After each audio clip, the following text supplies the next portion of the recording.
Another misconception that we find today in the media about the Prophet ﷺ is that unlike Jesus, the Prophet was violent because he went to war. Whereas Jesus was a type of prophet who, if you slap this cheek, I'll give you the other cheek. He never went to war with anyone. He was the symbol of peace. And they always make that comparison. Haven't you seen that, the Prophet of Islam was violent, he went to war, but the Prophet of Christianity or the Lord of Christianity is a merciful, loving one who did not go to war. Is that true? The claim that Jesus ﷺ never took up arms, is that a true statement? No, it does not. First of all, there's nothing in the Bible that confirms that. Yes, we believe Prophet Isa did invite to love and compassion and mercy. But in fact, there are historical clues that Jesus ﷺ, he did try to mobilize his companions to fight. He did, but he didn't have enough supporters. And in fact, the whole story of the crucifixion demonstrates that he called on his companions to fight. How? The Romans, what was their punishment for sedition?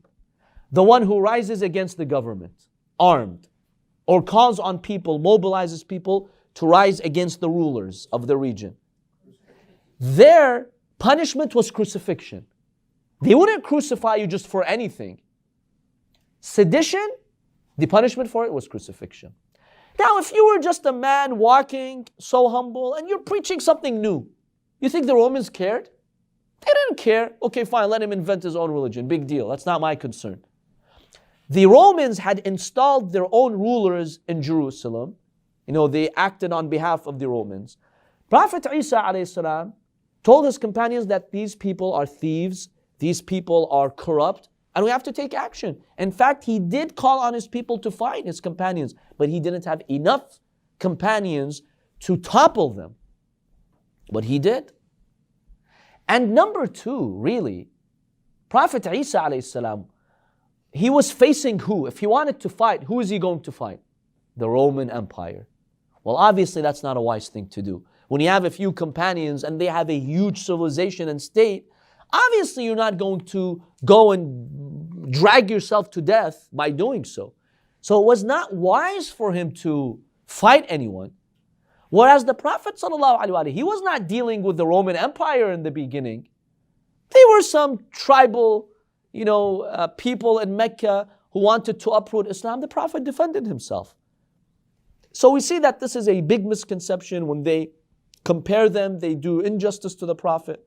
The circumstances of Prophet Muhammad ﷺ later on in his life were different than Jesus. Yes, you want to compare Prophet Muhammad and Jesus and be fair to the analogy, compare Prophet Jesus to Prophet Muhammad in Mecca. The 13 years in Mecca, did the Prophet go to war? Did he seek revenge from anyone? Did he torment anyone? Did he punish anyone? No. It was all forgiveness. Muslim would be tortured. He would be tortured. He would be harassed. He never sought revenge. How come they don't make that comparison? Yes, in Medina now the Prophet was a leader and it was expected of him to defend his society. Prophet Isa ﷺ never had a region that he was ruling or representing for him to defend it. He would go from village to another village preaching. So you have differences over here. Be sure that Prophet Isa ﷺ, if he established a community somewhere in Palestine, and now he was guarding that community, if there were people who came to attack, he would have gone to war for sure. No doubt about that. Yes.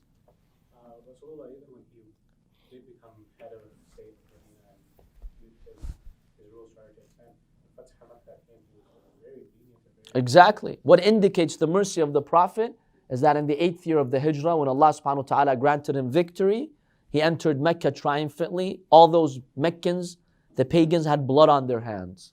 20 years of persecution, killing, murdering. Now the Prophet had the opportunity to obliterate them. What did he do? He forgave all of them. He did not punish a single one of them.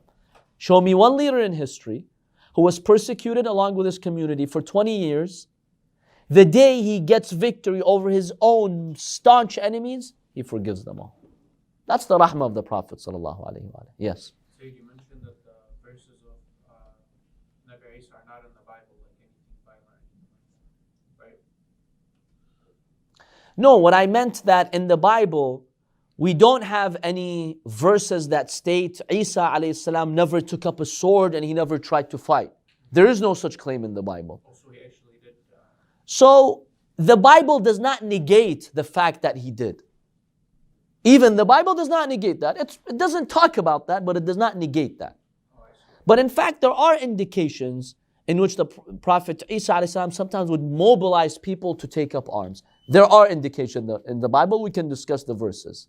In fact, we do have commands from Prophet Jesus alayhi salam telling the youth to take up arms. Now they interpret it differently. But in any case, this is one misconception that many Westerners have regarding the Prophet sallallahu alaihi wasallam.